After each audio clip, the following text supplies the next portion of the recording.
두 주간 잘 지내셨나요? 바쁜 연말, 분주하고 정신없는 시간들이 지나갑니다. 그래도 이 시간은 우리의 마음과 생각을 하나님께 집중해 보면 좋겠습니다. 우리 기도로 모임을 시작하도록 하겠습니다. 사랑의 하나님, 오늘도 이 시간을 귀하게 여기고 하나님의 은혜의 자리로 나아갑니다. 죄 가운데 살던 우리에게 하나님의 은혜의 보좌에 나아갈 수 있는 은혜를 허락하여 주시고 하나님의 영광에 참여하는 자, 고난 중에서도 기뻐할 수 있는 자로 하나님의 놀라운 능력을 주셔서 감사합니다. 하나님, 주님 안에 사는 삶이 무엇인지 오늘도 다시 결단하길 원합니다. 오늘도 각 사람들 마음 가운데 한 명 한 명에게 말씀하여 주시고 주님의 말씀이 우리 삶 가운데 큰 능력이 되게 하여 주옵소서. 함께 하실 주님을 기대합니다. 예수님의 이름으로 기도드렸습니다. 아멘. 오늘은 사과, 의의 종으로 살라, 교재 37쪽입니다. 들어가기. 모든 인간은 본질상 죄인이며 하나님의 진노와 심판을 결코 피할 수 없다. 그런 인간을 위하여 하나님은 예수 그리스도를 이 땅에 보내셨고 대속의 제물이 되게 하셨다. 구원의 소망은 오직 그리스도 예수 안에서만 발견된다. 구원의 근거가 되는 십자가는 실로 위대하고 놀라운 은혜다. 그런 은혜를 알았기 때문에 바울은 내게는 우리 주 예수 그리스도의 십자가 외에는 자랑할 것이 없으니 라고 고백할 수밖에 없었다. 이처럼 하나님의 은혜를 입은 예수님의 제자로서 우리는 어떻게 살아야 하는가? 의롭다함을 받은 예수님의 제자임에도 불구하고 우리의 현실은 어떤가? 여전히 죄의 종로를 타는 자신의 모습을 자주 발견하지 않는가? 예수님의 제자라면 당신은 십자가의 은혜 안에서 살아야 한다. 예수님의 제자답게 은혜 안에서 살아가기 위해서는 분명한 근거를 붙잡아야 한다. 그렇습니다. 오늘의 주제가 조금 어려운 것 같아요. 우리는 예수님의 은혜를 입어서 의의, 의롭다함을 받은 사람이 되었지요. 그런데 우리 현실은 어떤가요? 저도 의롭게 살고 싶어요. 그런데 오늘도 우리 아이들에게 짜증을 내고 지칠 때 남편에게 잔소리를 해대고 아, 이러지 말아야지, 사랑으로 잘 섬겨야지 하면서도 또 똑같은 모습으로 살아가는 저를 발견합니다. 예수님의 제자답게 은혜 안에 살아가기 위해서 나는 어떻게 해야 될까요? 오늘 우리의 삶의 모습을 결단하면서 어떻게 살아야 하는지를 발견하는 시간이 되었으면 좋겠습니다. 1번 문제입니다. 하나님의 사랑, 목자의 심정은 우리가 죄인 되었을 때 예수님을 우리를 위한 대속제물로 내어주심으로 나타났다. 그런데 예수님의 대속 사건은 우리를 의롭게 하는 것으로 끝나지 않는다. 믿음의 의인된 우리에게 하나님께서 요구하시는 것은 무엇인지 로마서 6장 12절에서 14절을 통해 살펴보자. 의롭게 된 우리에게 하나님은 무엇을 요구하고 계실까요? 1번, 예수님과 함께 죽고 예수님과 함께 살게 된 그리스도인을 향한 바울의 권면은 무엇인가? 로마서 6장 12절에서 13절. 그러므로 너희는 죄가 너희 죽을 몸을 지배하지 못하게 하여 몸의 사욕에 순종하지 말고 또한 너희 지체를 불의의 무기로 죄에게 내주지 말고 오직 너희 자신을 죽은 자 가운데서 다시 살아난 자 같이 하나님께 드리며 너희 지체를 의의 무기로 하나님께 드리라. 아멘. 자, 바울은 우리에게 무엇을 권면하고 있나요? 말씀에서 한번 찾아볼까요?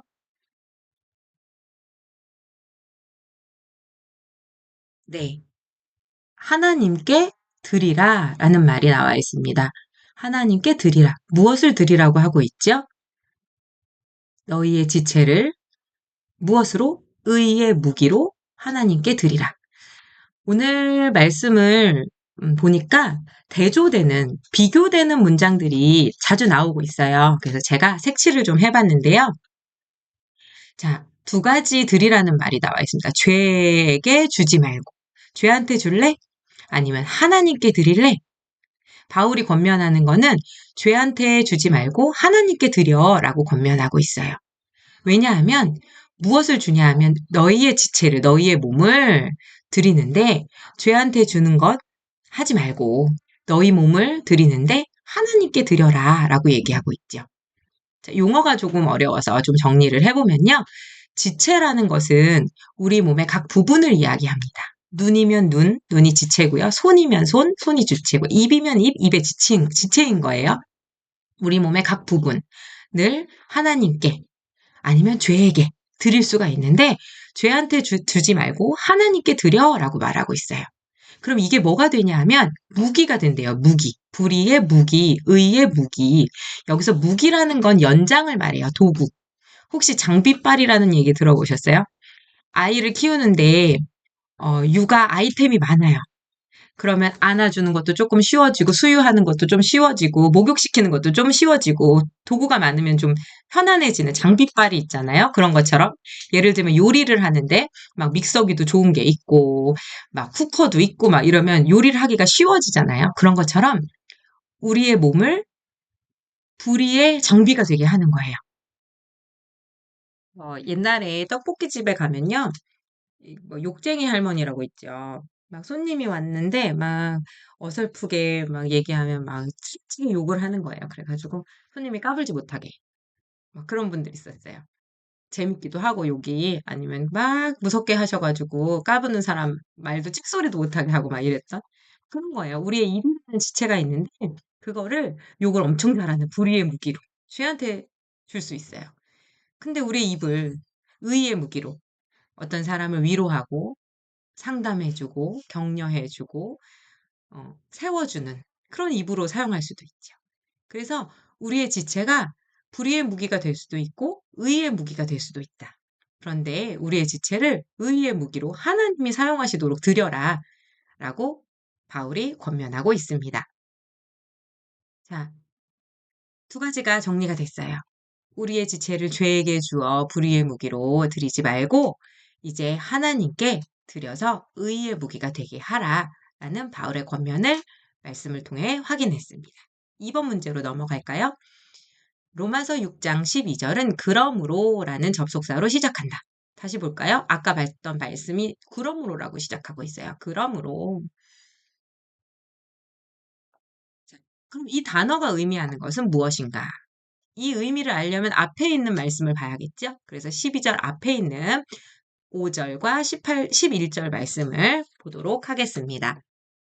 로마서 6장 5절 말씀. 만일 우리가 그의 죽으심과 같은 모양으로 연합한 자가 되었으면 또한 그의 부활과 같은 모양으로 연합한 자도 되리라.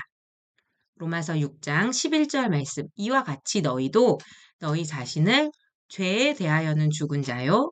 그리스도 예수 안에서 하나님께 대하여는 살아있는 자로 여길지어다. 아멘. 자, 두 말씀이 같은 얘기를 하고 있는데요. 우리가 그와 죽었대요. 그가 누굴까요? 그렇습니다. 예수님입니다. 예수님과 함께 우리는 죽었고 그는 예수님이에요. 예수님과 함께 부활했습니다. 똑같은 얘기를 11절에서도 하고 있죠. 너희 자신이 죄에 대해서는 죽었고 예수님 안에서 하나님께 살아있는 자로 우리를 여겨야 된다라고 말하고 있습니다. 자, 색칠을 좀 했어요. 예수님과 함께 죽었고 우리는 예수님과 함께 부활한 다시 살아난 자입니다. 그러면서 여기 연합했다라는 표현이 나와요. 조금 더 쉽게 합체라는 말을 생각해 봤는데요. 제가 어렸을 때 만화를 보면 달빛 요정 셀러문이 딱 능력이 쭉 오면서 변신하는 딱 장면이 있어요. 우리 추억을 되살리면서 한번 영상 한번 보고 올까요? 달빛의 요정이여 빛으로 야!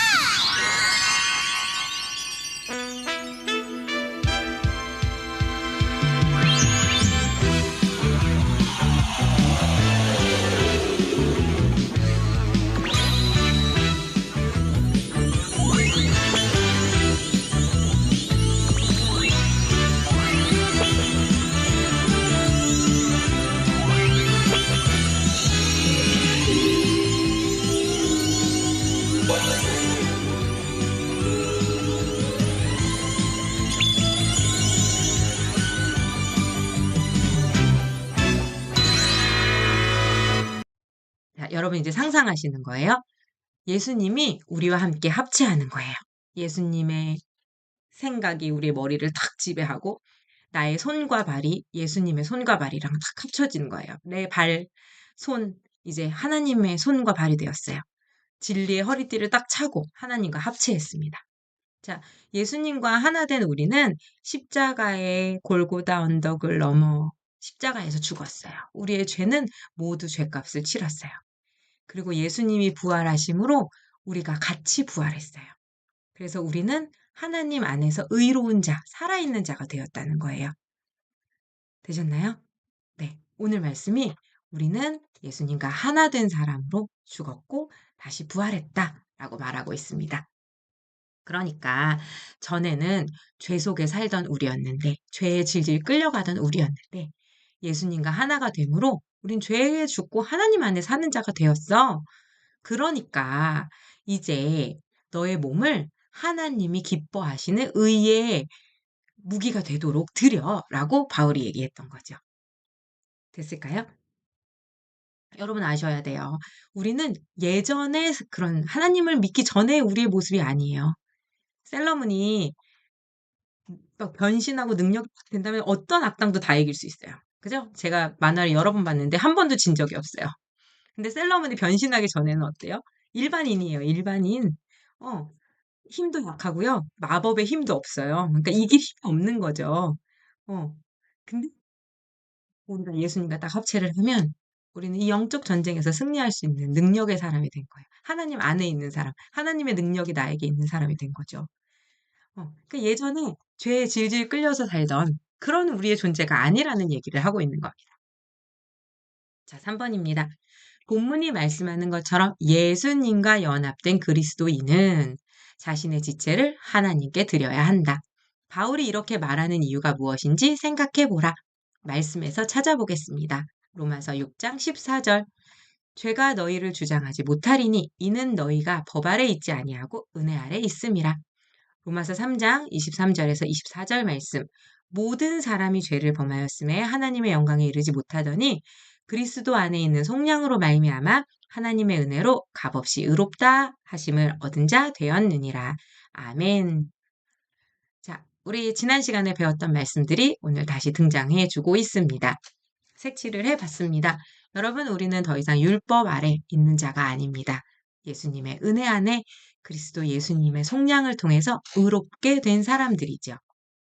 자, 그래서 예전에는 죄에 대해서 정죄감이 있었어요. 너 죄 졌잖아. 넌 죄인이야. 죄책감이 있었어요. 이 죄를 져서 나 벌 받을 텐데 벌에 대한 두려움이 있었죠. 그리고 죄를 안 지으려고도 노력했어요. 죄에서 벗어나려고 발버둥 쳤죠. 네. 우리는 이제 그 법 아래 있지 않아요. 은혜 아래 있는 자가 되었어요. 죄에 대해서 자유로운 자가 됐다. 하나님 안에 사는 자가 되었다라고 얘기하고 있습니다. 너네 이제 소속이 달라졌어. 너네는 율법 아래 있는 자가 아니라 은혜 아래 있는 자야라고 말하고 있습니다.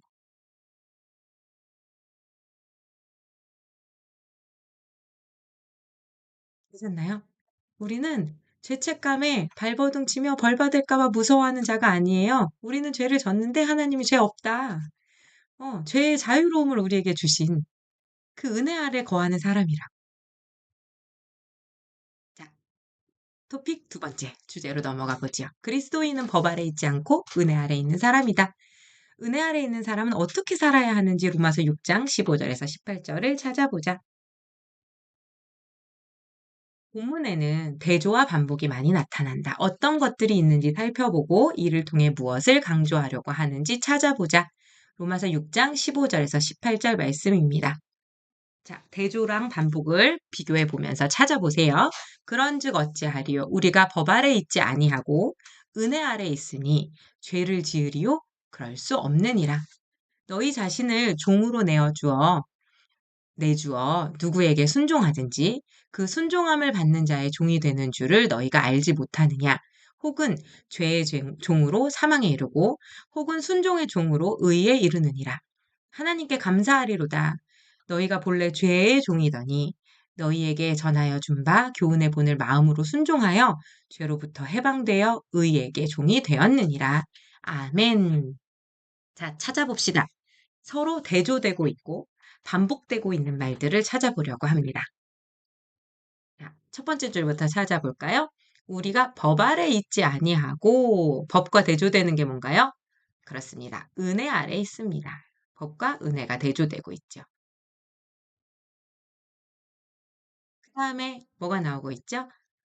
너네가 종이어서 누구한테 순종하든지 그 순종한 자의 종이 되는 거거든. 하고 얘기한 다음에, 자, 죄의 종으로 살면 사망에 이른다고 얘기했어요. 자, 이거의 대조를 찾아봅시다. 죄의 종은 사망에 이르고, 죄의 종의 대조는 뭔가요? 그쵸. 순종의 종은 의에 이르느니라. 죄의 종과 순종의 종이 대조되겠습니다. 그렇습니다. 죄의 종과 의의 종. 자, 색칠했습니다. 여러분도 색칠해 보시겠어요? 음. 자, 법과 은혜가 대조되고 있고, 죄의 종은 사망에, 순종의 종은 의에 이른다고 하면서 죄의 종과 의의 종이 대조를 이루고 있습니다. 그리고 계속 반복되는 말이 있는데요. 순종이라는 말이 반복되고 있어요. 순종. 너가 뭐에게 순종하느냐에 따라 어떤 종이 되는 거야. 라면서 순종이라는 말이 반복되고 있습니다. 제가 그림으로 표시해 봤어요. 여러분은 예전에 죄의 튜브를 탔습니다. 저 아마존 익스프레스라고 에버랜드에 가면 튜브를 딱 타요. 그리고 이제 급류를 타고 내려갑니다. 자, 여러분이 튜브에 몸을 맡겼어요. 그러면 이제 나 이쪽으로 갈 거야. 저 급류를 피할 거야. 그래서 막 노를 저으면서 막 이쪽 길로 가려고 막 애쓰는 게 아니에요. 어때요? 그냥 맡겨진 거예요. 이 튜브에 내가 맡긴 거죠. 그러면 이제 그 튜브를 따라 이쪽으로도 휩쓸려 가고 저쪽으로 휩쓸려 가고 그러면서 막 신나게 놀이기구를 탑니다. 자, 아까 말씀을 이렇게 비교를 해봤어요. 여러분은 죄에게 순종했어요. 죄한테 다 맡겼어요. 우리의 몸이 다 죄 짓는데 넘겨졌어요.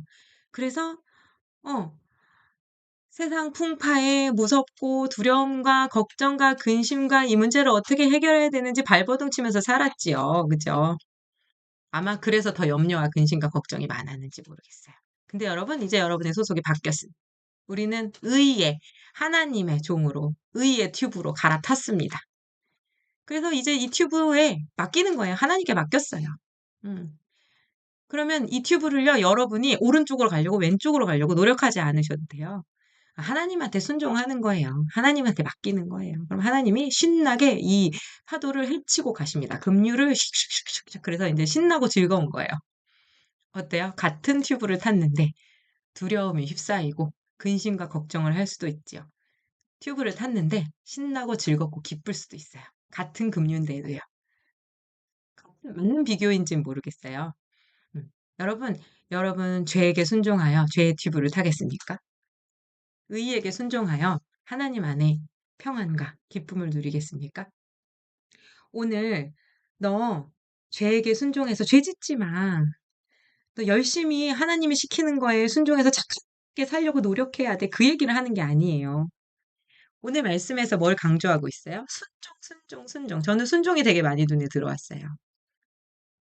여러분, 하나님 안에 있으면요, 죄랑 멀어져요. 하나님은 빛이시기 때문에 그렇죠. 선한 마음, 순종하고 싶은 마음, 누가 주셨어요? 그 마음도 하나님이 주시는 거예요. 순종할 수 있는 힘, 그 힘도 누가 주세요? 하나님이 주세요. 여러분, 영적 전쟁은요, 죄와 내가 싸워서 이기려고 노력하고 애쓰는 게 아니라, 영적 전쟁은 하나님이 이미 십자가에서 승리하신 거예요. 내 노력으로, 내가 열심으로 하나님 안에서 착하게 살려고 노력하는 게 아니라, 하나님이 나에게 말씀하시는 거예요. 내가 순종함으로 하나님의 승리가 우리의 삶 속에 있게 되는 거죠. 오늘 튜브를 통해서 여러분에게 하나님이 여러분의 인생을 움직이실 때 그것에 순종하고 그것에 따라가시는 여러분이 되기를 도전합니다. 여러분, 하나님이 오른쪽으로 움직이시는데 급류 타는 튜브를 왼쪽으로 움직이겠다고 노젓고 계시지 마세요. 하나님께 맡기는. 그래서 기쁘게 우리의 삶에 급류를 멋지게 탈 수 있는 여러분이 되시길 원합니다. 자, 우리는 은혜 아래 주님의 튜브를 탄 사람들. 2번입니다. 바울은 우리가 은혜 아래 있으니 죄를 지으리요 그럴 수 없느니라고 한다. 바울은 왜 이와 같이 말하고 있는가? 로마서 6장 6절에서 7절 말씀. 우리가 알거니와 우리의 옛사람이 예수와 함께 십자가에 못 박힌 것은 죄의 몸이 죽어 다시는 우리가 죄에게 종노릇하지 아니하려 함이니 이는 죽은 자가 죄에서 벗어나 의롭다 하심을 얻었음이라.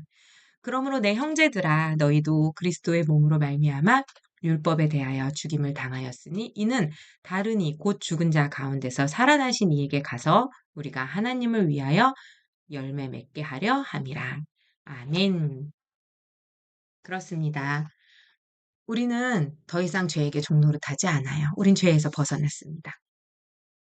자, 그러면 죄 안 지으려고 여러분 애쓰셔야 됩니다. 이제부터 죄 지시면 안 됩니다. 그런 얘기가 아닌 거예요. 우리는요, 우리의 육신이 죄를 좋아해요. 그죠? 그럼 어떻게 은혜 아래 있어야 되느냐? 자, 죽은 자 가운데서 살아나신 이에게 가래요. 누구죠? 죽은 자 가운데서 살아나시니? 그렇습니다. 예수 그리스도, 예수님께 나아갑니다. 하나님께 가면요, 의의 열매를 맺게 되는 거예요. 옛날에는 이게 죄인지도 몰랐는데, 아, 죄라는 게 깨달아져요. 옛날에는 불의한 거면 막 화내는 게 당연했는데, 아, 화내지 않는 온유한 마음을 주시는 거예요. 음, 우리는 하나님과 가까워지면 죄와 멀어지게 돼 있어요.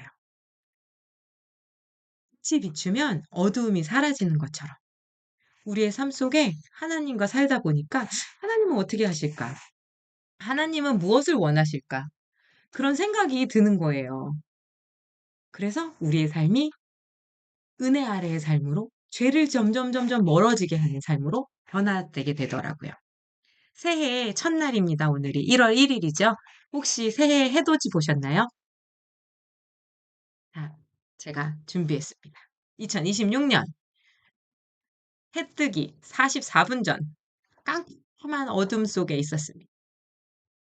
31분이 됐습니다. 해가 올라오려고 붉은 빛이 떠오르기 시작했어요. 드디어 해가 떠올랐습니다. 떠오를수록 더 밝아졌죠. 여러분 그렇습니다. 우리는 죄 가운데 있었는데요. 하나님의 빛 가운데로 우리가 나아가면 우리의 삶 속에 빛이 가득 차면서 죄와 어두움들이 몰아내지기 시작해요. 그래서 바울이 강조하는 거는 우리를 죽은 자 가운데서 살아나게 하신 이에게 가서 하나님을 위하여 의의 열매를 맺어라 라고 말하고 있습니다. 3번으로 넘어가지요. 로마서 6장 16절에서 18절에서 바울은 십자가의 은혜 아래 얻은 구원을 주인이 바뀐 종의 상황에 빗대어 설명한다. 당시 노예 신분의 특징을 고려하면서 바울이 전하려고 하는 메시지가 무엇인지 생각해 보라. 먼저 노예 신분의 특징을 좀 말씀을 드리고 갑시다. 자, 노예 신분이라는 건요, 값을 지불하는 거예요. 그럼 돈을 낸 사람이 주인입니다. 노예는 주인의 소유가 됩니다. 자, 그러면 소유라는 건 뭐예요? 주인이 명령을 하고 주인이 요구를 하면 그거를 따라야 되는 거죠. 노예는 자기 뜻과 자기 생각이 없어요. 주인이 말하는 대로 순종하면서 사는 삶. 그게 노예의 역할입니다. 내가 오늘 좀 자고 싶어. 잘 수 없어요. 주인이 시키는 거 해야죠. 그죠? 자, 그런 생각을 하면서 고린도전서 말씀을 보겠습니다. 고린도전서 6장 19절에서 20절. 너희 몸은 너희가 하나님께로 받은 바 너희 가운데 계신 성령의 전인 줄을 알지 못하느냐. 너희는 너희 자신의 것이 아니라 값으로 산 것이 되었으니 그런즉 너희 몸으로 하나님께 영광을 돌리라. 아멘.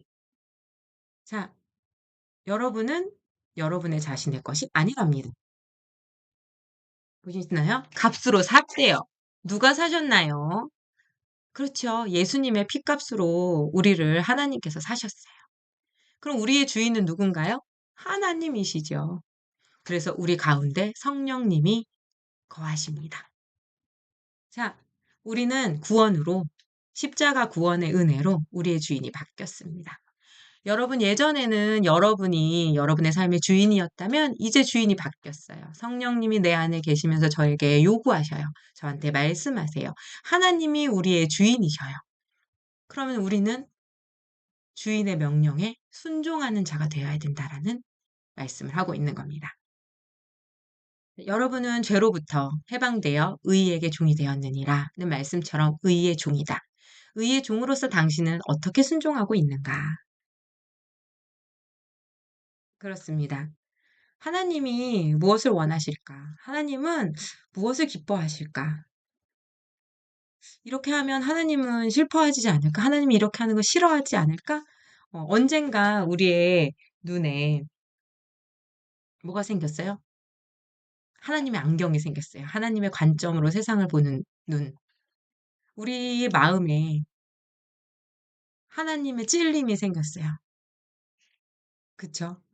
그게 우리가 의의 종이기 때문에 그래요. 처음에는 물질을 내 맘대로 썼죠. 근데 언젠가 이 물질의 주인이 나에게 주신 물질이 하나님의 것이지, 물질의 주인이 하나님이시지, 그런 생각이 들었어요. 그래서 11조를 드려요. 그리고 물건을 살 때 내가 너무 낭비하는 게 아닌가? 하나님이 이 물질을 저 사람에게 좀 나눠주길 원하시는 마음을 주셨는데 내가 아까운 마음이 있는 게 아닌가? 물질의 주인이 하나님이시라는 것을 생각하면서 기준이 달라지기 시작했어요. 나에게 오늘 24시간을 허락하신 것이 하나님이시지, 이 시간의 주인이 하나님이시지. 근데 나는 이 시간을 잘 사용하고 있는가? 내 맘대로 게으름 피우고 있지 않는가? 이 시간의 주인이 하나님이시니까 하나님의 시간을 하나님께 예배 드리는데 써야지. 나는 오늘 하나님이 원하시는 일을 성실하게 잘하고 있었는가? 그런 부지런함, 성실함이 또 하나님 안에서 살면서 생긴 것 같아요. 옛날에는 남편이 내가 원하는 남편이 됐으면 좋겠었어요. 내가 딱 말하기 전에 설거지를 딱 해주고, 내가 막 기분 전환하고 싶을 때 같이 좋은 시간을 보내주고, 내 남편은 나의 것이 아니라 하나님의 것이지. 내 자녀가 내 맘대로 하고 싶은 때가 많은데, 나의 자녀도 하나님이 나에게 맡기신 것이지, 하나님의 것이지. 생각해보면, 나에게 맡기신 사역도, 나에게 주신 일도, 건강도, 다 하나님의 것이었어요. 그리고 하나님이 나에게 건강 주셨는데 이걸로 뭘 하시길 원하실까?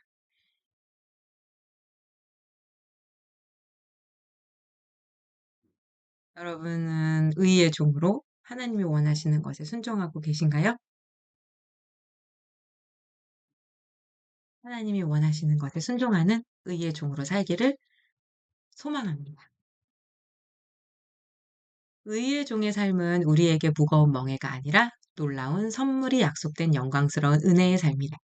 의의 종에게 약속된 선물은 무엇인지 로마서 6장 19절에서 23절을 통해 살펴보자.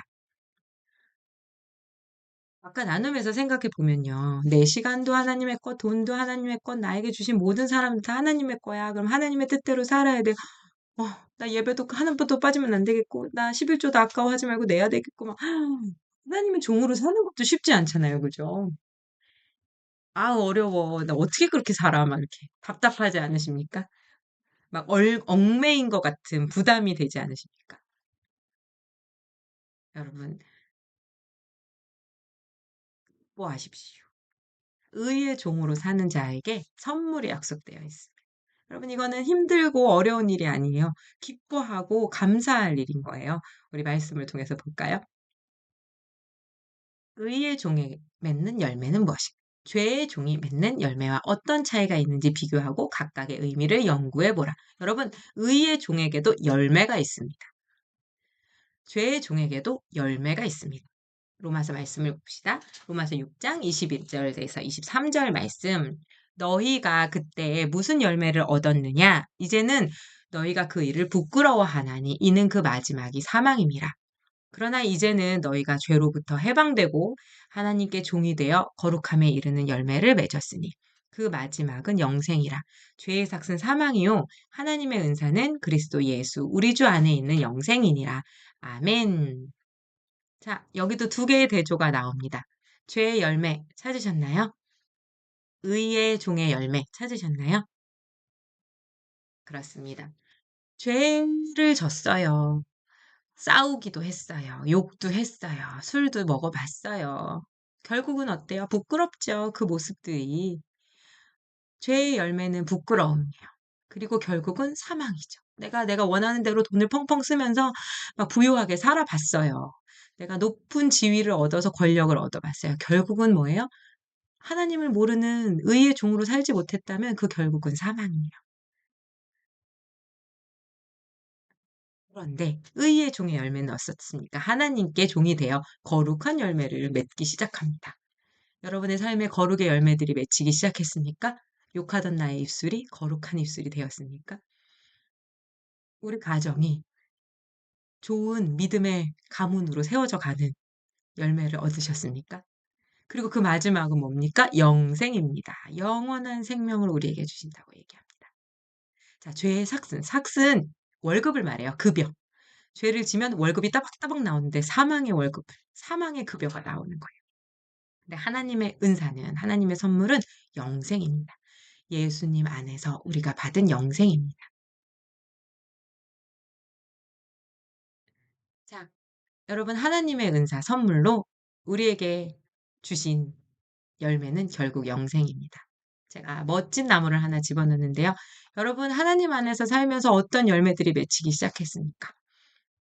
여러분에게 주시겠다는 영생, 그 열매, 받을 것이라는 확신이 드십니까? 이 확신을 통해 여러분이 얻게 되는 유익은 무엇입니까? 오늘 하나님의 종으로, 의의 종으로 살았을 때 여러분이 얻게 되는 유익을 한번 나눠보려고 합니다. 저는 이 영생의 약속을 믿습니다. 확신합니다. 예스. 이 확신을 통해 제가 얻게 된 유익은 무엇인가요? 어, 얻는 거 엄청난 유익이죠. 영원한 생명을 저희에게 주신다고 하셨습니다. 근데 저는 이 유익이 천국에 가서 죽은 다음에만 받는 거라고 생각하지 않아요.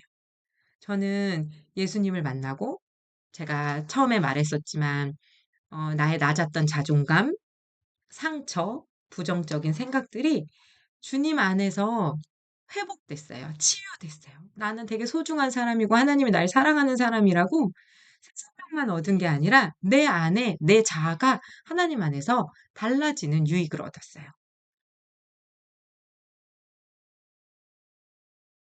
어떤 가정에는 어 어떤 형제가 우리 오프라인 모임 때 이런 고백을 했어요. "나는 하나님의 자녀가 되어서 믿음의 가족을 선물로 받았어요. 믿는 아내랑 결혼했고요. 자녀를 얻어서 이 믿음의 가정을 하나님이 나에게 주셔서 얼마나 엄청난 선물입니까? 믿음의 가정을 하나님이 선물로 주셨어요. 어떤 자매는 하나님을 만나서 평안을 하나님이 주셨어요. 세상에 줄 수 없는 평안. 옛날에는 화가 났는데 화가 나는 사람을 위해 기도하다가 그 사람이 불쌍히 여겨지고 그 사람을 위해서 기도하게 되고 내 마음에 화가 아니라 평화로움, 걱정과 근심과 염려가 아니라 하나님이 해주실 것이라는 담대한 믿음, 뭐 이런 것들이 생기면서 하나님이 나에게 주신 유익은 평안이에요. 막 이렇게 고백을 하시더라고요. 그렇습니다, 여러분. 우리가 살아가는 삶 속에 하나님이 끊임없이 소망을 주시고 아픔 가운데 회복을 주시고 위로와 새 힘을 주세요. 하나님의 종으로 사는 하나님 안에 사는 선물은 죽어서 우리가 지금은 상상도 할 수 없는 천국을 주시는 영원한 생명을 주시는 그것만이 아니라 하나님 안에서 사는 우리 가정이 천국이 되게 만들어 주시고 우리가 사는 삶 속의 회사가 나로부터 천국이 되게 하시고 교회가 천국이 되게 하시는 그런 한 걸음 한 걸음을 하나님이 열매 맺게 하신다는 거. 너무 멋지지 않습니까? 3번. 영생의 약속을 받은 자는 순종함으로 자신의 지체를 의의 종으로 내어 드린다. 자신을 의의 종으로 내어 드리라는 말씀을 당신은 어떻게 실천해야 할지 구체적으로 생각해 보고 나누라. 내어 드린다. 여러분 튜브 탄 거 기억하세요? 여러분을 주님께 맡깁니다. 로마서 6장 19절. 너희 육신이 연약함으로 내가 사람의 예대로 말하노니 전에 너희가 너희 지체를 부정과 불법에 내주어 불법에 이른 것 같이 이제는 너희 지체를 의에게 종으로 내주어 거룩함에 이르라. 참 말씀이 마음에 듭니다. 우리의 육신은 연약합니다. 그래서 불법과 부정에 내주고 싶지 않은데 여전히 넘어질 때가 많아요.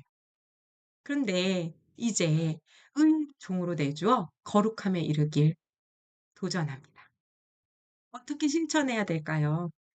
저는요, 가장 많이 불법과 부정에 내주는 게요, 우리 딸한테 잔소리하고 우리 남편한테 잔소리할 때, 피곤하고 지칠 때가 있어요. 그러면 이제 잔소리 버튼이 너 책가방 제대로 자리에 놓고 옷 좀 걸어놓으라 그랬지?부터 시작해가지고, 나 좀 설거지 좀 도와주지? 막 이렇게 막 이제 입에서 막, 저의 지체를, 내 입을 불의의 무기로 탁 주고 싶은 거예요.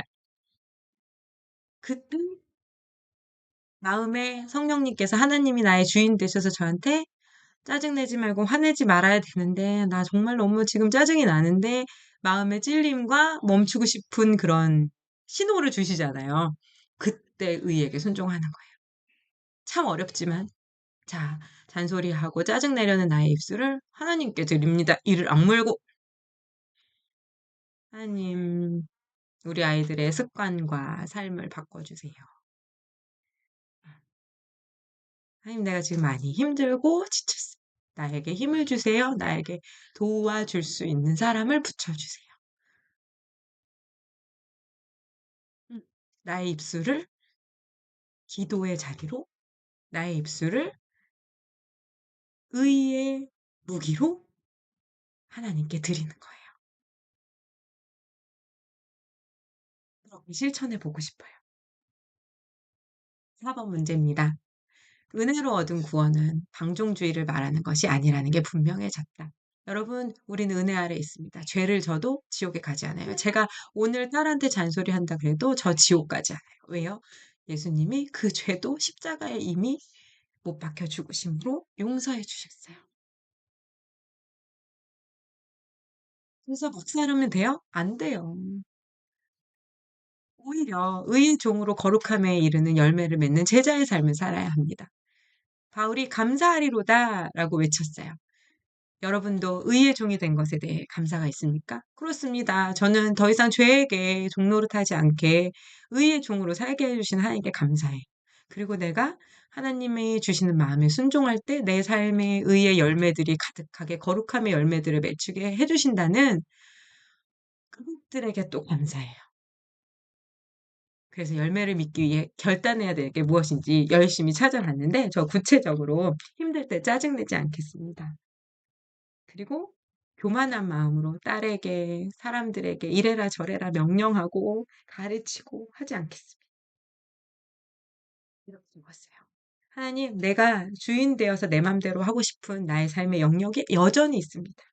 물질에 관한 것도, 자녀에 관한 것도, 일도요, 막 성공하고 싶어요. 잘해내고 싶어요. 막 욕심이 생겨요. 저 사람과의 관계도 내가 어떻게든 풀어보고 싶어요. 내가 즐겁게 사는 것, 유흥을 느끼는 것, 놀고 싶은 것, 이것도 다 내 주인이 되어서 살고 싶은 부분이 많아요. 그런데 하나님, 이 모든 것의 주인이 하나님이심을 기억하며 하나님의 안경을 끼겠습니다. 하나님, 하나님이 무엇을 원하시는지 생각해 보면서 하나님이 원하시는 거라는 마음이 들면 그것에 순종하려고. 순종해서 좋은 열매를 맺으면서 살고 싶는 그렇게 결단해 봅니다. 여러분 사랑하고 축복합니다. 오늘 말씀이 여러분의 삶에 정말로 놀라운 변화를 일으킬 수 있는 말씀이 되길 소망합니다. 오늘의 성경 공부 중에 궁금한 질문 있으시면 댓글에 남겨주시거나 목사님께 문의 주시면 친절하게 알려주십니다. 우리 오프라인 때는, 온라인이었군요. 온라인 때는 막 질문하신 분들도 있고 대답도 듣고 그래서 더 재밌었던 것 같아요.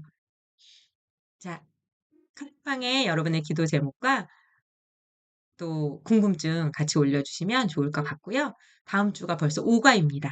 이제는 예습은 뭐 기본이신 것 같아요.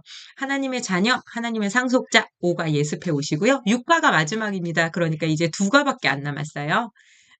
자, 마지막까지 우리 힘차게 달려가 봅시다. 자, 다음 모임은 다음 주 목요일 1월 8일에 만나겠습니다. 오늘도 너무 많이 수고하셨습니다. 감사합니다. 다음 주에 또 봐요.